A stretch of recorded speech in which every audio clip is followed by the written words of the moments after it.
Almost 5 years of growth, and this was his very first haircut, right before his 5th birthday, and just in time for school. The parents weren't even sure how much length they wanted. He was so small I had to use a booster at the shampoo bowl, and the whole time I'm racing the clock, because kids don't sit still forever. But in the end, the real test was simple. Would mom and dad like the cut? For free hair services in the Tampa Bay area, click on the link below.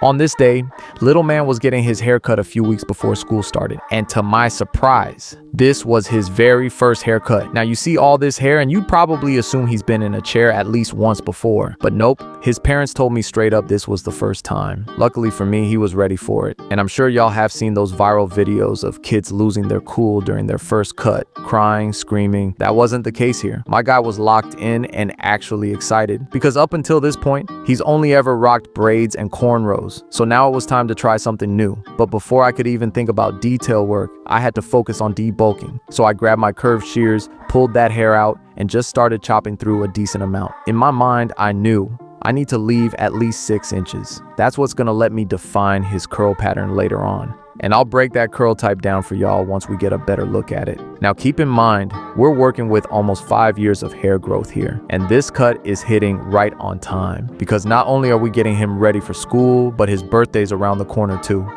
Now, when it came to the shampoo, I gotta be real with y'all. It was a little sketchy. See, just like I had to use a booster on the barber chair, that same principle had to carry over to the shampoo bowl. He's literally sitting on a booster seat, and in my head, I thought, cool, problem solved. But nah. The angle was awkward, and at first, little man looked a little uncomfortable. We found a decent adjustment point eventually, but man, some water still leaked through. And listen, that right there is one of my biggest pet peeves. I cannot stand when water runs down a client's back. That's just uncomfortable, and I hate giving anybody that type of experience. But sometimes you just gotta work with what you've got and make sure you get through the process as thorough as possible. Now, I could have grabbed a spray bottle and tried to drench his hair that way, but nah.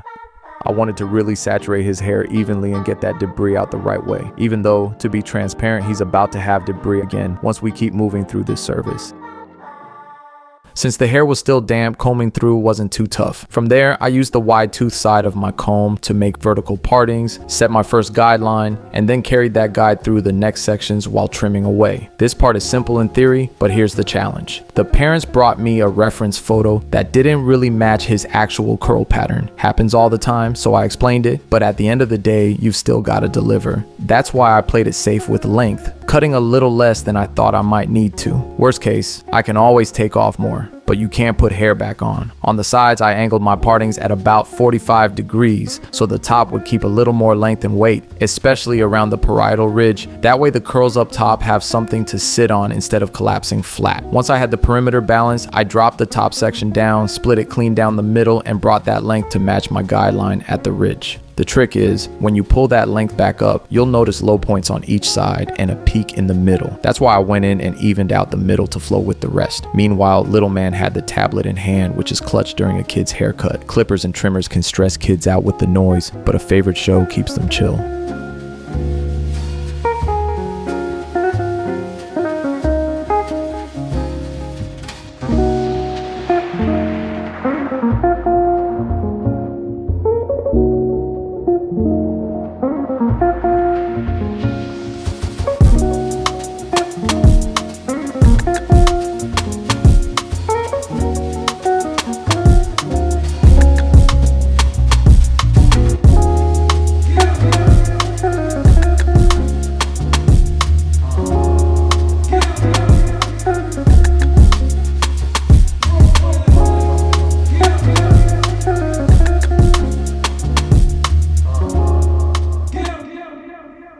Once I finished cutting the top down, I looked over at his parents to see how they felt about the length. His dad wanted it shorter, so we're taking it down some more. Before I went back in, I grabbed the blow dryer, threw the diffuser on, and got his hair as dry as possible. That's when the textures really started to show, some curls, some puff, and a little unevenness, which was fine because now I knew exactly where I needed to clean things up. From there, I grabbed the pick and went to work. When you're picking hair out, you never dig straight to the roots. You start at the ends and work your way down, especially with kids, because 9 times out of 10, they're tender-headed. And the last thing you want is to make them uncomfortable before you're even finished. With his hair fully picked out, it was time to bring out the curved shears and start shaping the fro down. The goal was to balance it short enough to get it even, but still leaving enough length for those curls to pop once styled. Now, any barber will tell you, the one question you never want to hear during a service is, "Are you done yet?" Luckily, little man never asked me that once. He was raised right, locked in on his tablet, and patient the whole way through. The only time he showed a little discomfort was when the loose hair started to itch, but I made sure to keep brushing it off so he could stay comfortable while I worked.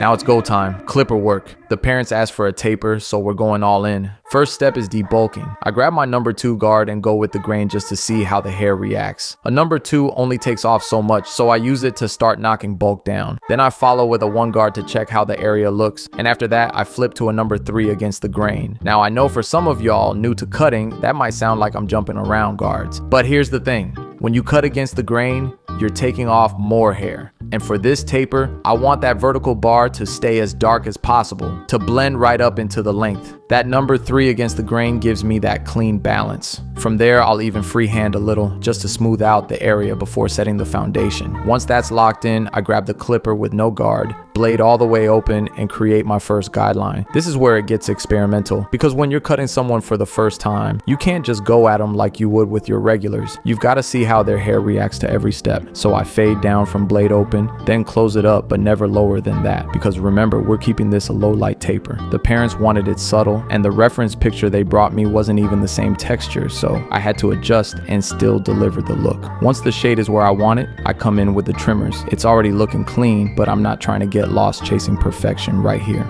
I don't finish a section 100%. I aim for about 70%, then move on. Because if you get stuck trying to detail everything too soon, you burn time and wear your eyes out. So now that the right side is mapped out, I shift to the left. The difference this time is I skip straight to the 3 guard against the grain. Why? Because I already tested his hair on the first side. That's the point of running tests. You figure out the reaction early so you can dial your process in for the rest of the cut.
The back taper was definitely the most challenging part of this cut. That's nothing new though. Back tapers on kids are always tough because of the way the neck curves in that middle section. To get it even, you need them to look down so the area pops back out and lays flat. The problem is, no kid wants to sit with their chin tucked down for too long. So this is where technique and comfort collide. As a barber, you can't avoid asking them to adjust, but you also can't drag it out forever. You've got to move quick, know your system, and know which tools are going to make it easier. That's why I switched clippers. My Tomb 45s have a surgical blade, which is great for certain cuts, but back here I risked scratching him if I kept forcing it. So I grabbed my wall sterling with the taper blade, and immediately it gave me the angle I needed to glide through the area smoother. And that's the thing, back tapers will test your patience, but they'll also test your judgment. You can't always make the client perfectly comfortable in the moment, but you can minimize the discomfort by working fast and working smart. That balance is what separates a clean service from a frustrating one.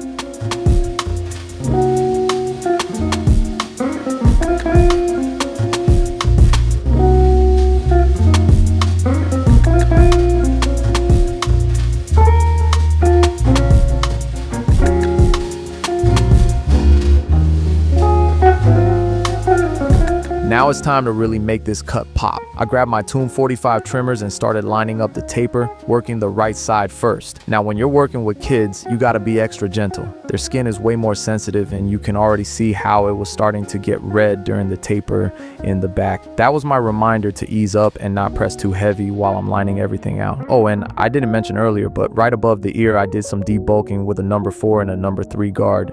I like doing that for a couple reasons. It helps the cut last longer and it keeps those little side hairs from brushing against the ears, which can get annoying real quick. Plus, when you clear that area down, it gives the lineup way more contrast. It just pops harder. And here's the thing, trimmers aren't just for lineups or balding people out. If you know how to use them, you can freehand with them too. While I was detailing his cut, I used my trimmers to clean up a few overgrown spots in the fro. Saves time, and with a blade wide enough like these, you can cover ground fast without swapping tools. Now here's the thing, his parents didn't want a front lineup today, so I left it natural. And honestly, that made me think, when it comes to curly textured hair, do y'all feel like a lineup is always necessary? Because with straight hair, we've already seen people break that rule. Crop tops, slick backs, no lineup at all. But with curls, the expectation still feels like it's always supposed to be there. What do you think?